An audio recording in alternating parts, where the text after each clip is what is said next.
One of the disappointments of the 1989 flat season was that Old Vic and Nashwan never met. Had they done so, we would surely have witnessed a great contest. Well, we talked to their jockeys, Steve Cauthen and Willie Carson, about these two great horses, and first asked Steve for his assessment of Old Vic. Well, I think he was a horse that just kept improving, as the year went on. To me, when I rode him first time at Newbury, he was a very nice horse, but he certainly never gave me the feel that he was going to be the sort of horse that he ended up being. And he improved throughout the year. I think he was probably at his very best on French Derby Day. But into the straight, it's all Old Vic. Old Vic is 6 lengths in front now. On the outside, Dancehall is battling away, followed then by Galetto. But the further they go, the further Old Vic goes ahead.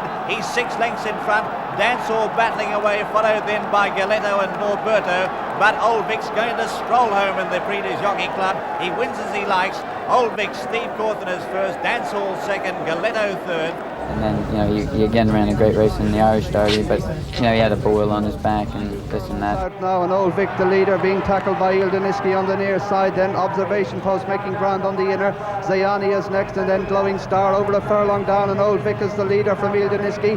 Observation post is running on well in second, but as they stretch inside the final furlong now, Old Vic running on strongly. Observation post coming after him. Ildeniski in third, they're clear of Zayani forward. Old Vic is going to make it all.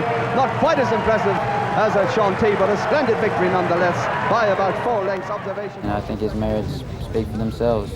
In France, he beat a very good field. The horse of Mr. Fobbs, it was second, beaten 7 lengths. It won two Group 1s. And the third horse was another 6 lengths behind him. His form when he won at Chester was quite good, although at the time I didn't realise it. When he beat the horse of Golden Pheasant of Clive Britton's, who went on to be second, beating a short head in the Group 1, and then went on to beat Nashwan. Although I admittedly Nashwan probably wasn't at his best. Willie, what impressed you most about Nashwan? His speed. He was a great horse to ride. His action, terrific stride on him, and he could turn it on. He was a great horse. Even though he got beaten in France, he's still a great horse. He was the best horse on all the big occasions, except for the Arc de Triomphe day. But he was a good horse, or a great horse, on the days it mattered. How difficult is it for a horse to win the Guineas, the Derby, the Coal Eclipse and the King George all in the same year? Very difficult. We need a great horse to do it. It'll be a long time before it's done again, I would think. It's never been done before, so it'll take a very good horse to better his record. It's unfortunate the horse had given so much, and he wasn't at his best at the back end of the year, when the ground just started to come a little bit softer. It is possible that he was a better horse on top of the ground, whereas Steve's horse was better when the ground had cut in the ground. Do you think the King George perhaps took quite a lot out of it? No. So it was the Eclipse. It was the Eclipse? It was the Eclipse, yeah. He had a very, very hard race in the Eclipse. I gave that horse too far a lead, and I asked my horse to make it up in too short a time, and he did it. But hell of an effort to do so. In your own estimation, how would you compare him against the other horses that you've ridden? He's the best I've ever ridden, without question. Without question. Now, the two never met, but how disappointed were you, Steve, that they didn't in fact race against each other?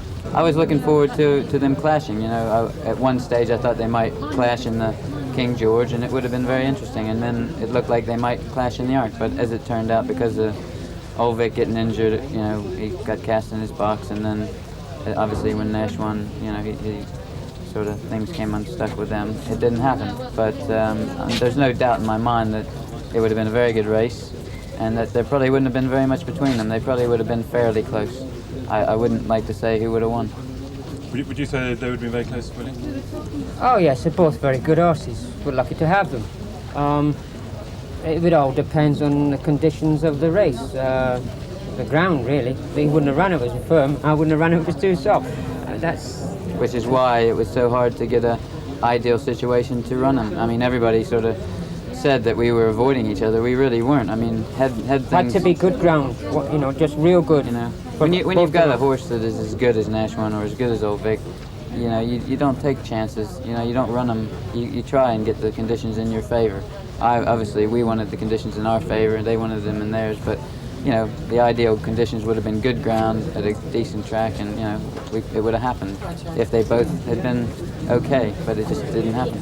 I think the great pleasure is that they were both ran in the same. So everybody will be talking about it for years and years and years. But I suppose that's not all bad either. I'll be talking about my horse in years and years to come, and I think you will too. I hope so. Thanks a lot. That's great. Okay. Many thanks. Cheers.